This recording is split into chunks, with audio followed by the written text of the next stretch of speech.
नमस्कार दोस्तों, मैं सोनिया। लोक कथाओं की श्रृंखला में अलगोजा का दूसरा भाग लेकर मैं उपस्थित हूँ। अलगोजा के पहले भाग में आपने सुना किसी गांव में दो भाई तालांग और शाओलांग रहते थे। उनकी संपत्ति का बंटवारा हो जाता है और बड़ा भाई अपने लालच और कुटिलता के कारण न केवल अपने छोटे भाई को उपजाऊ खेतों से वंचित कर देता है, साथ ही साथ बैल भी हड़प लेता है। क्रूरतावश उसके कुत्ते को भी मार डालता है और सोना चांदी बरसाने वाले पेड़ पर भी बुरी नजर डालता है।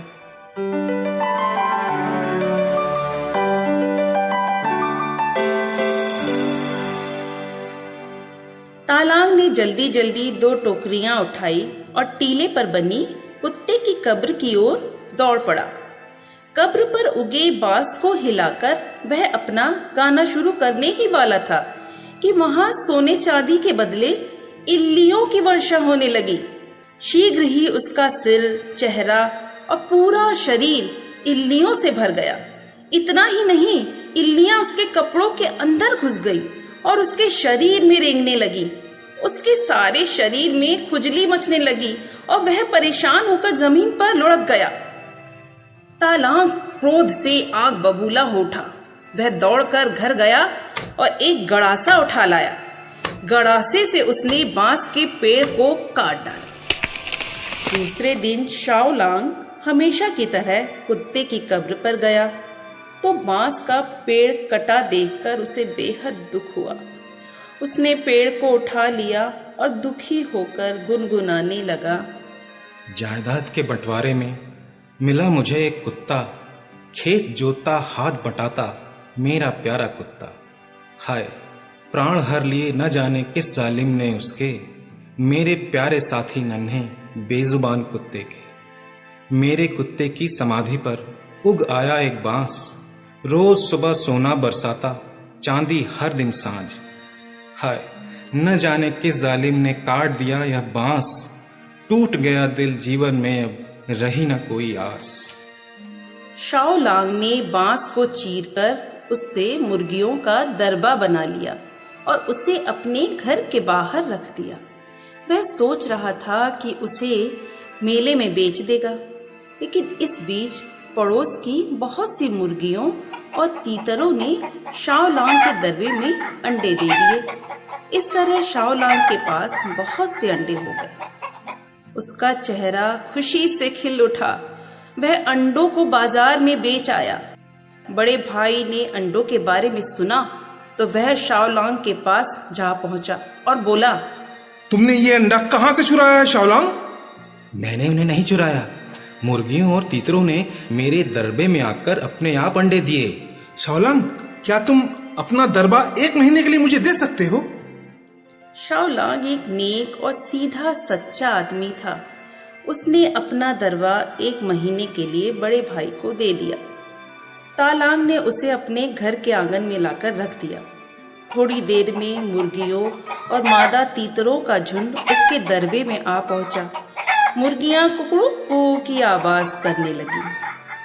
तालांग फौरन देखने जा पहुंचा, लेकिन जब उसने अपना हाथ दरबे में डाला तो उसके हाथ अंडों के बदले गंदगी लगी। उसे इतना गुस्सा आया कि उसने दरबे को तोड़ डाला और जला दिया। शाओलांग को जब यह पता चला कि उसके बड़े भाई ने दरबे को जला दिया है तो उसे बड़ा दुख हुआ। वह उसकी सारी राख उठाकर अपने घर ले गया। रास्ते भर मन दुखी रहा और वह गुनगुनाता रहा। जायदाद के बंटवारे में मिला मुझे एक कुत्ता, खेत जोतता हाथ बटाता मेरा प्यारा कुत्ता। हाय, प्राण हर लिए न जाने किस जालिम ने उसके, मेरे प्यारे साथी नन्हे बेजुबान कुत्ते के। मेरे कुत्ते की समाधि पर उग आया एक बांस, रोज सुबह सोना बरसाता, चांदी हर दिन सांझ। हाय, न जाने किस जालिम ने काट दिया वह बांस, टूट गया दिल जीवन में अब रही न कोई आस।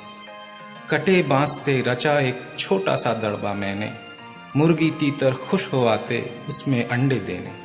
हाय, न जाने किस जालिम ने भस्म उसे कर डाला, मेरी सारी आशाओं पर आज पड़ गया पाला। शाओलांग के पास अब कुछ नहीं बचा था। उसका प्यारा कुत्ता, सोना चांदी बरसाने वाला बांस का पेड़, मुर्गी तीतर के अंडे देने वाला बांस का दरबा, सभी कुछ चला गया था। उसने अपनी कैती उठाई और बंजर जमीन के एक टुकड़े को खेत में बदलने अकेला ही पहाड़ पर चला गया। जब खेत तैयार हो गया तो उसने उसमें दरबे की राख खाद के रूप में डाल दी और कद्दू के बीज बो दिए। बीज जल्दी ही अंकुरों में बदल गए।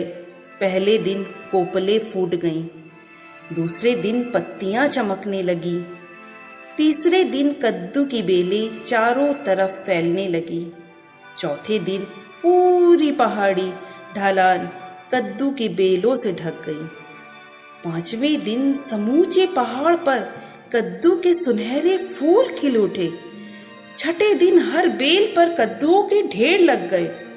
सबसे बड़े कद्दू की गोलाई 8-9 फुट थी। उसे 2 आदमी बाजू फैलाकर भी नहीं उठा सकते थे। वह कद्दू इतना बड़ा था कि शाओलांग ने उसका नाम कद्दुओं का राजा रख दिया। एक बंदर उधर से गुजर रहा था। उसने बेलों पर कद्दू लगे देखे। बंदर ने एक कद्दू उठाया और चलता बना।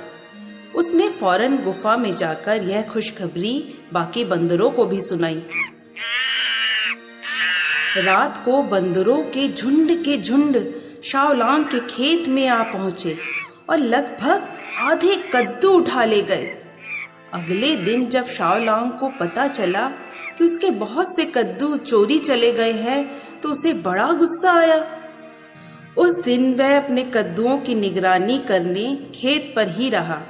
उसने कद्दुओं के राजा के पेट में एक बड़ा सा छेद कर लिया और चोर पकड़ने के लिए उसके अंदर छिप कर बैठ गया। आधी रात के वक्त बंदर फिर वहां आ पहुंचे और बचे खुचे कद्दू भी उठा ले गए। केवल कद्दुओं का राजा बच गया क्योंकि वह बहुत भारी था। बंदर कद्दुओं के राजा को नहीं उठा सके थे। उन्होंने संरक्षक देवी की सहायता लेने का निश्चय किया। वे दौड़कर गुफा में गए और इकट्ठे किए गए ढेर सारे सोने चांदी के प्याले उठा लाए। इन प्यालों को उन्होंने कद्दुओं के राजा के सामने रख दिया। फिर लाल मोमबत्ती और धूप बत्ती जलाकर संरक्षक देवी की पूजा करने लगे। शाओलांग कद्दुओं के अंदर से यह सब देख रहा था। वह अचानक चिल्ला पड़ा, हे! बंदरों ने सोचा यह शायद कद्दुओं के राजा की आवाज है। यह सुनकर वे बुरी तरह घबरा गए और अपने सोने चांदी के प्याले वहीं छोड़कर भाग गए।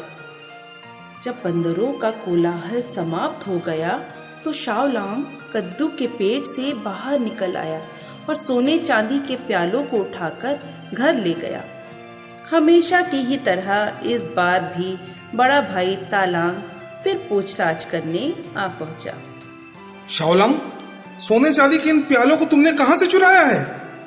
इन्हें मैंने चुराया नहीं भैया, इन्हें मैं कल रात अपने कद्दू के खेत से उठाकर लाया हूँ। उसने तालांग को सारी घटना विस्तार से सुना दी।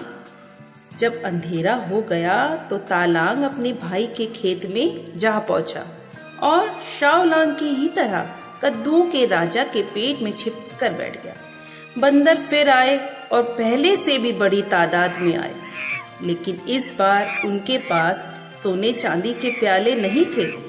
सब बंदरों ने एक साथ मिलकर उस विशाल कद्दू को उठा लिया।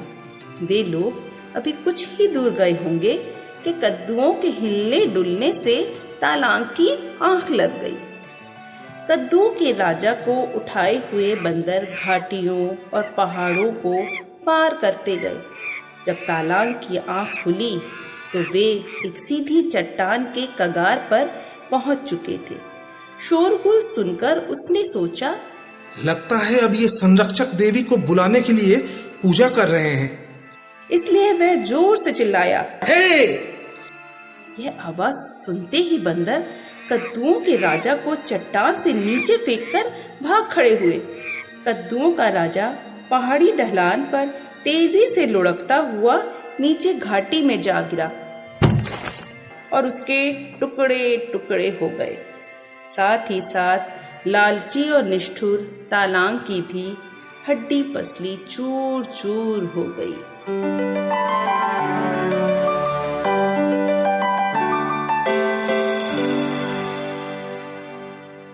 दोस्तों, ये लोक कथा आपको कैसी लगी कमेंट बॉक्स में ज़रूर बताइए। इसमें कथावाचक की आवाज़ है सोनिया की यानी मेरी, तालांग की आवाज़ है शैकत की और शाओलोंग की आवाज़ है मलय की। कुछ अनोखी और अनसुनी लोक कथाओं को सुनने के लिए हमारे YouTube चैनल बिंदास टॉक के साथ साथ बिंदास स्टोरीज को भी सब्सक्राइब करना नहीं भूलिएगा। कहानियों को लाइक और शेयर करिएगा ताकि ये ज़्यादा से ज़्यादा श्रोताओं तक पहुंच सके एवं वे इसका आनंद उठा सके। इसे और बेहतर बनाने के लिए आप हमें अपने सुझाव जरूर भेजिए। एक नई लोक कथा के साथ हम फिर उपस्थित होंगे। तब तक सुनते रहिए बिंदास स्टोरीज।